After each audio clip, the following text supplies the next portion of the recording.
intercultural competence, as they call it today, learning to think in different cultural patterns, not staying only in your own Christian, Western thinking, but also being able to to go into a Muslim context, in an Arabic context, in an Asian context.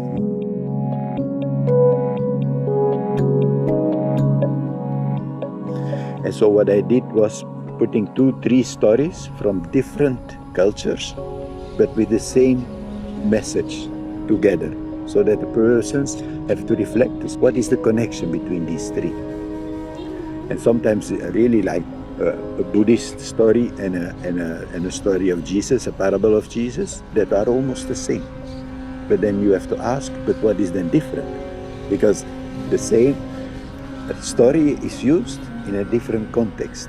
And then from there you can start to understand how a Buddhist thinks and how a Christian thinks. So that, for me, that was a very nice exercise.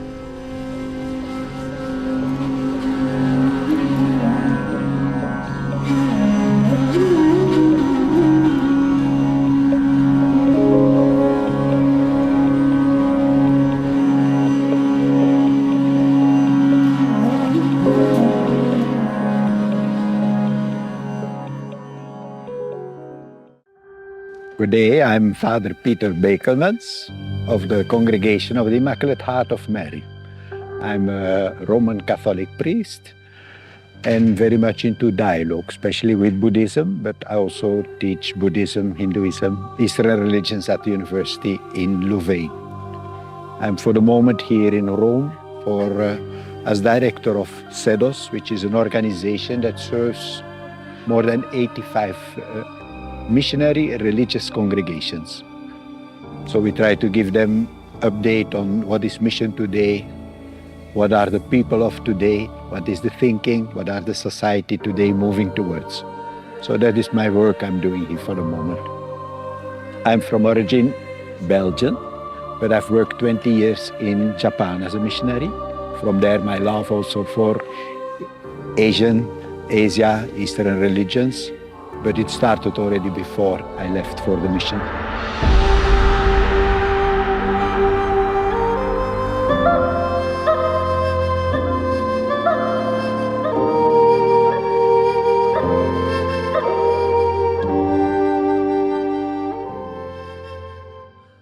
I had a Jewish teacher when I finished my secondary school.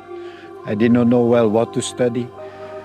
I could go many directions, but in the end I did not know. And I was blessed to find a Jewish teacher who had created his own university, in which I was able to study many directions and little by little find out that I was mostly interested in religion, comparative religion, also parapsychology, was very much interested.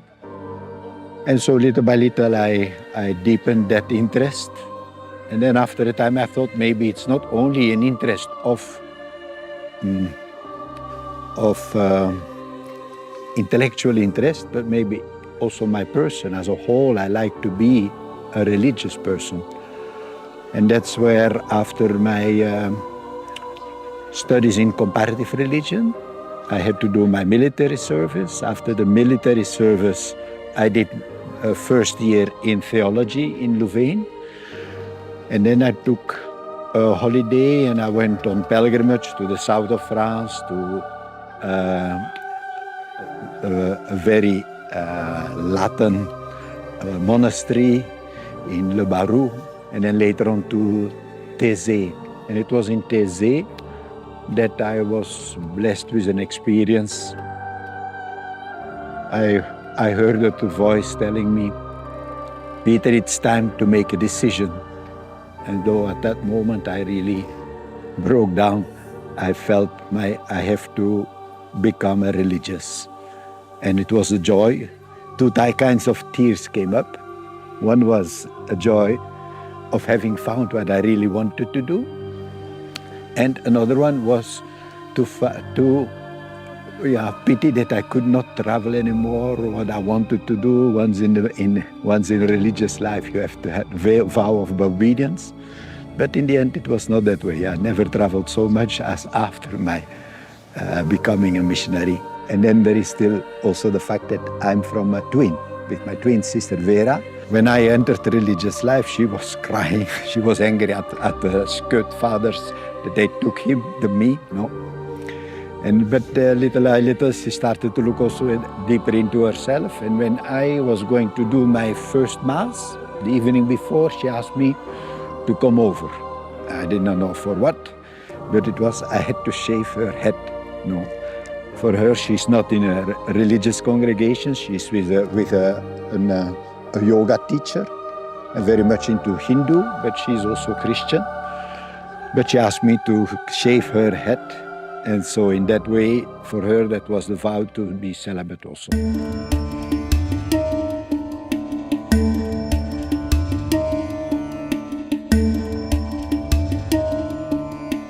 Before entering the religious life, I asked from my parents whether I could go to India 3 months before, because after it I thought it will not be possible anymore. So they granted me that one. And that was a very nice experience, where I ended up in Varanasi, before called Benares, on the 8th of the 8th of 88, the 8th of August in 1988. And then, yeah, I wanted to do like the Hindus and also entering into the Ganges. You have to have already a little bit of faith to enter there, no? And then when I came out, there was one Hindu priest who offered a prayer, and I only had to give him like 50 rupees. But then the other day, when I was walking around there, an Hindu priest also asked me to do a prayer for me. And I asked, how much is it? He said, only $50, Father. But that was quite a different, no. And so I understood also, little by little, that in every religion there is the beauty and there is the beast, so to speak. And so you have to learn to look at the beauty and to see that the beast does not bite you. By going to these different cities, it's very nice. Jerusalem, I went there in preparation for my priesthood, before I was going to be ordained a priest. In the end, I had a Jewish girlfriend who was from Haifa. And she came over to Jerusalem to visit me there. And she had brought as a present a talit, a Jewish prayer cloth. And so I went with her to pray at the Wailing Wall. The ladies have to be in a separate place, I there. And it was very beautiful. When it was finished, she gave me that shawl as her present for my priesthood. But another thing happened there at the Wailing Wall for me. Having had a Jewish teacher, he passed away the day after I entered religious life. That was when I touched that wall, it was as if I was touching my Jewish master again. It was a very beautiful experience. He had been there twice. He was a very devout, more the liberal aspect. He was very mystic.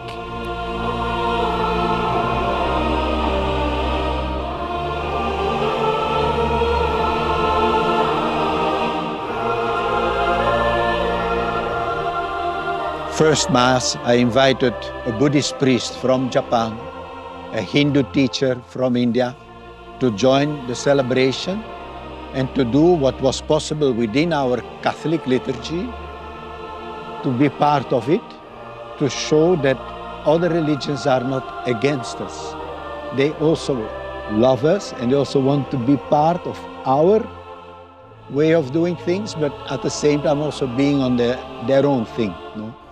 And so we have to find ways how we can be more open to each other, respecting their way of doing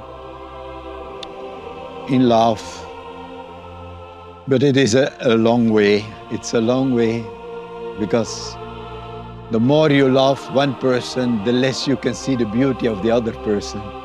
And you think that looking at the beauty of the other is already a kind of transgressing your love, no? And that should not be.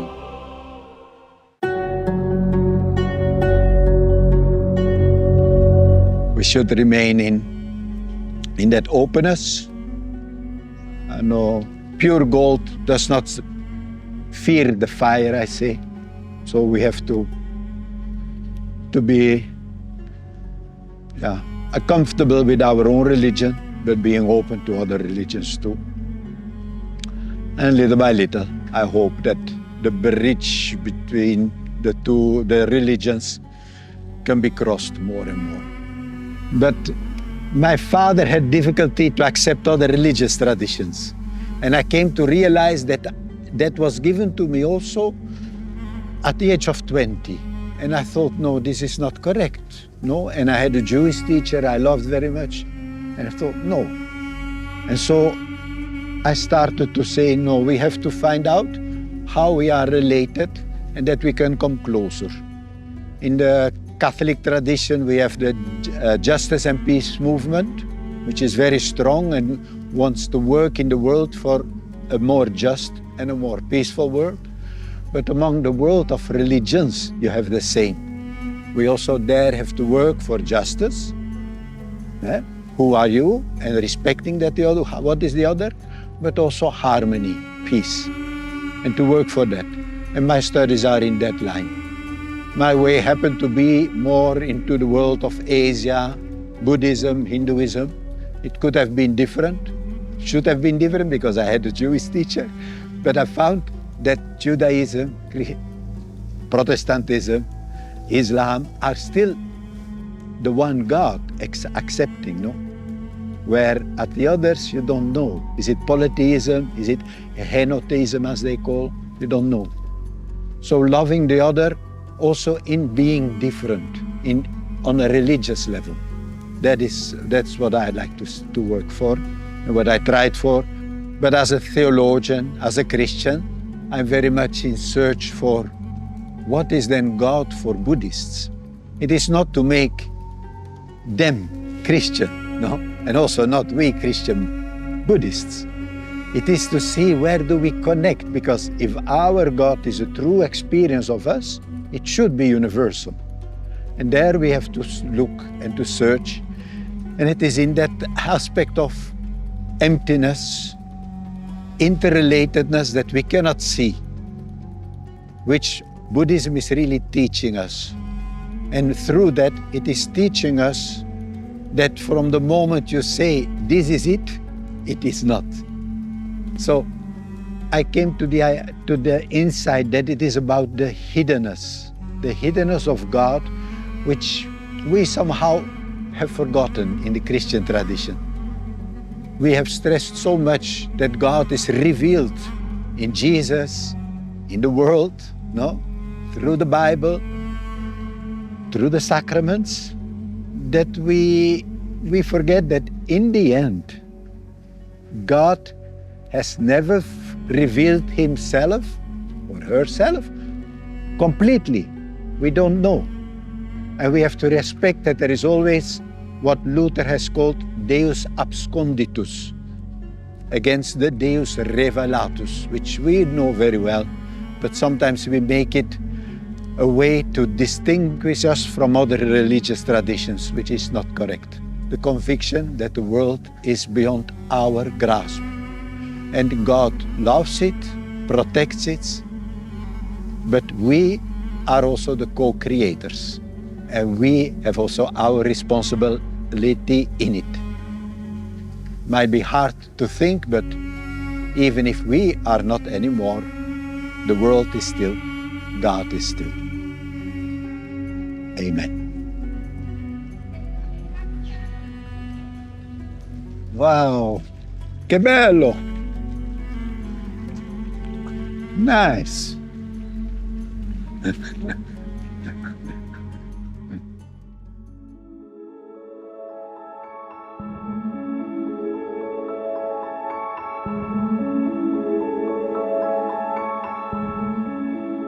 While reflecting on human suffering, Shakyamuni Buddha went more deeply into the universal experience of suffering.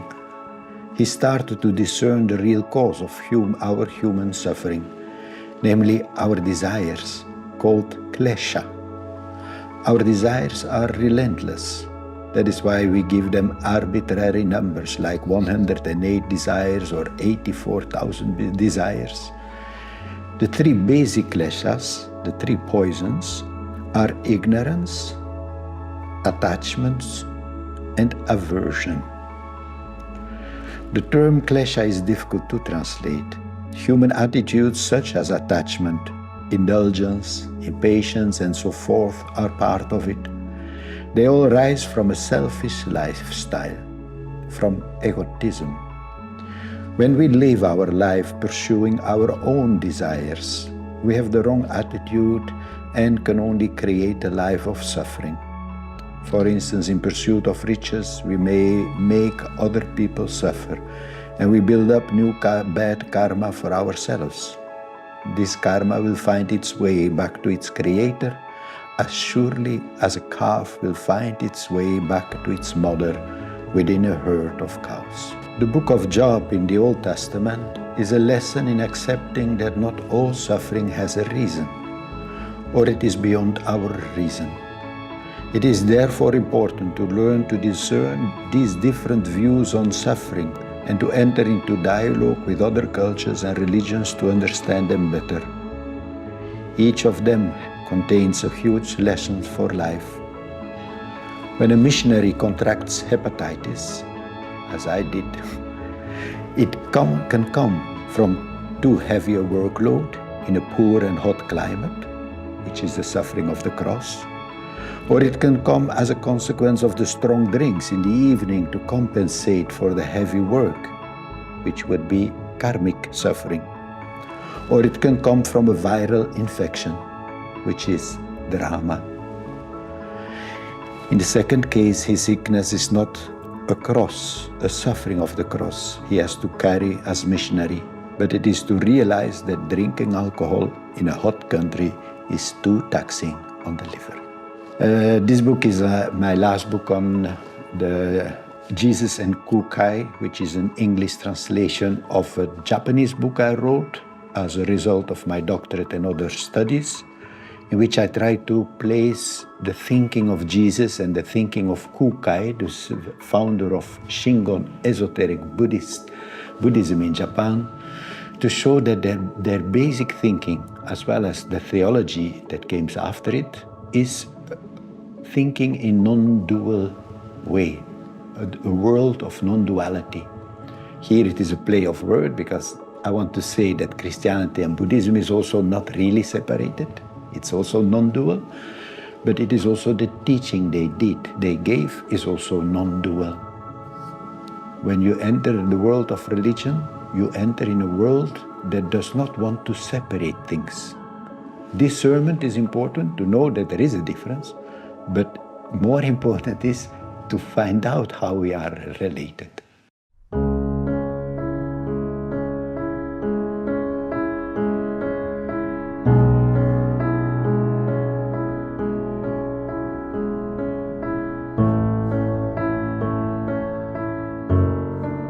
God is conscious. No, consciousness is God. No, because once you get into that consciousness, you're connected with everything. You're enlightened. You get that compassion for the Mahayana Buddhist tradition, for the Vajrayana Buddhism. You get into the mystical world of the Buddha, where the Buddha is able to save other people, because you are in that world. As Christians, we are not in that world. We are in the world with Jesus. And we read about Jesus and we love the way he stood in the world.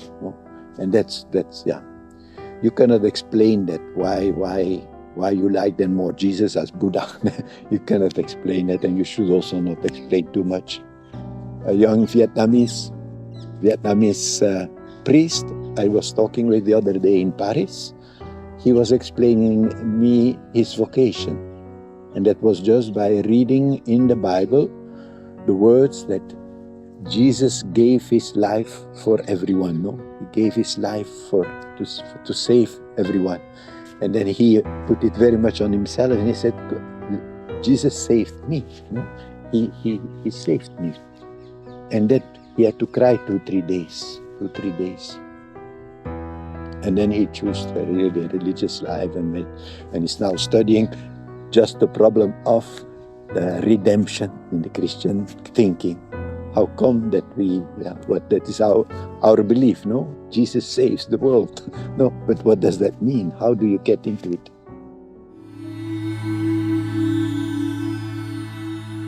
The first thing is that by doing yoga, the body and the mind starts to come into agreement.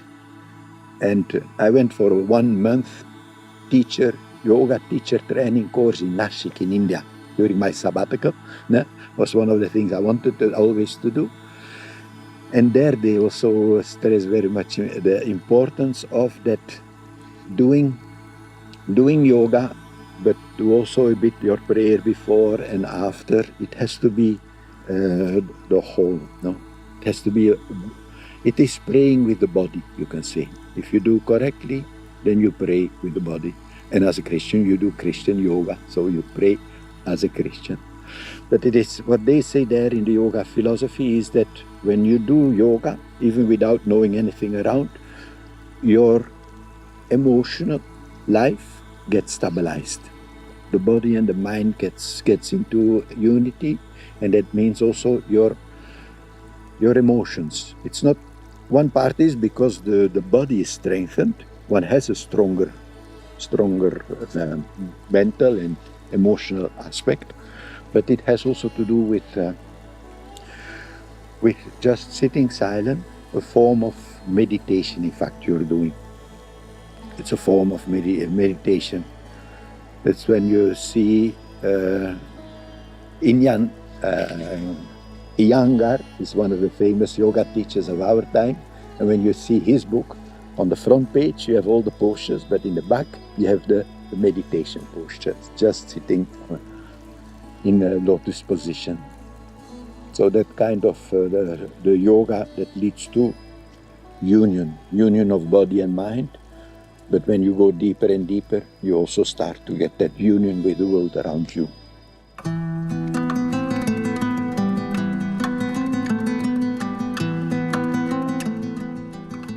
We are here at the most beautiful piazza almost in the world, I think. The Piazza San Pietro, in front of the Basilica San Pietro, one of the biggest churches in the world, but also most important because St. Peter was buried here. Now.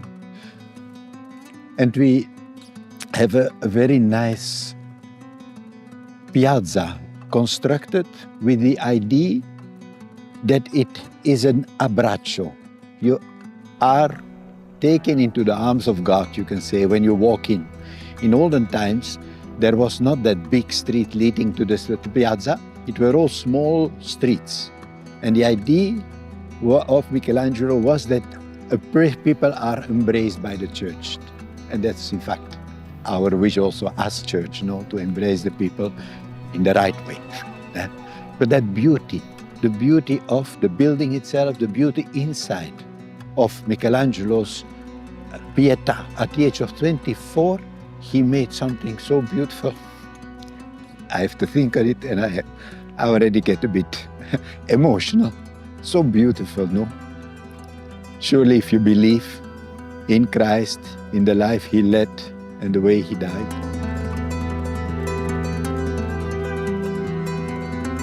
Common human experience. There is also the common human experience of the beauty. And beauty by an artist is also, in a sense, an experience of non-duality. You see something, you imagine something, and you become one with that. And you want to give that a vision, an image, make it visible.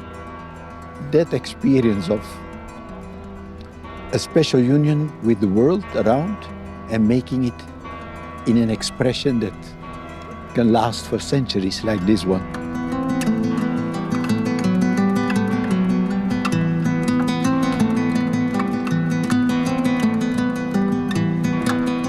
That's something incredible. And in fact, the same is done by a scientist. A scientist, for the artist, we speak about inspiration. For a scientist, we speak about intuition. You have an idea and you say, but this must be it. And then you start searching, thinking, trying to find out whether what you have thought is correct. But that thought in your mind is what you see from the world in union with your thinking. And that's what Saint Thomas Aquinas said. Truth is the union of these two, the object outside and the object in our mind. And when these two unite, you have truth. And so here you see another way of understanding that union with the world around us. And we will come later also to the aspect of human love, this love for the neighbor, and also in the end about union with nature, ecology, deep ecology. We come to that later on. Let's enjoy the beauty of this place. Thank you.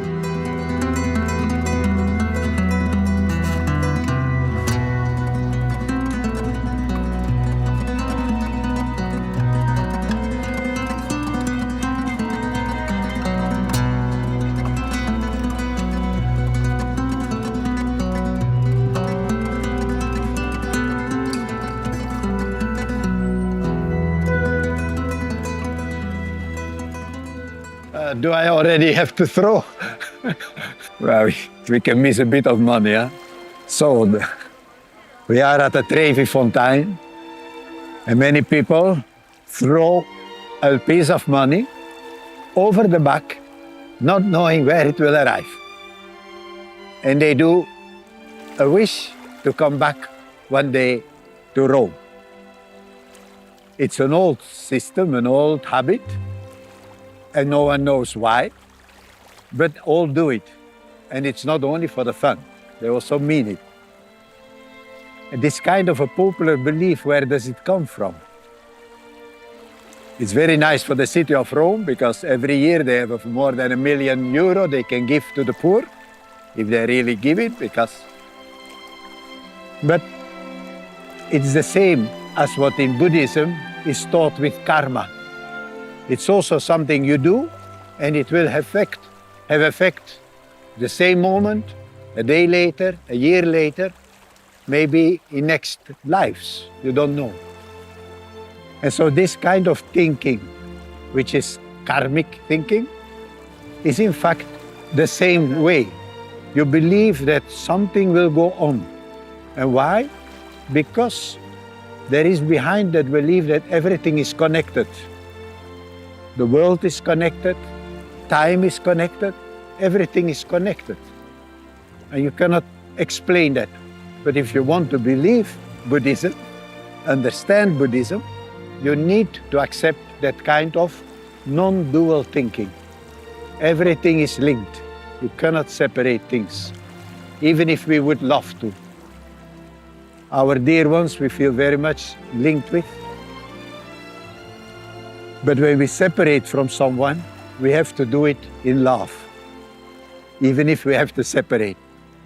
Because if we really cut with a person, with things, then we also suffer ourselves. We will also take the suffering of that upon us. So that way we have to keep always the bond well between people, also with the world around us, because we are part of the world, and the world is also part of me. Thank you.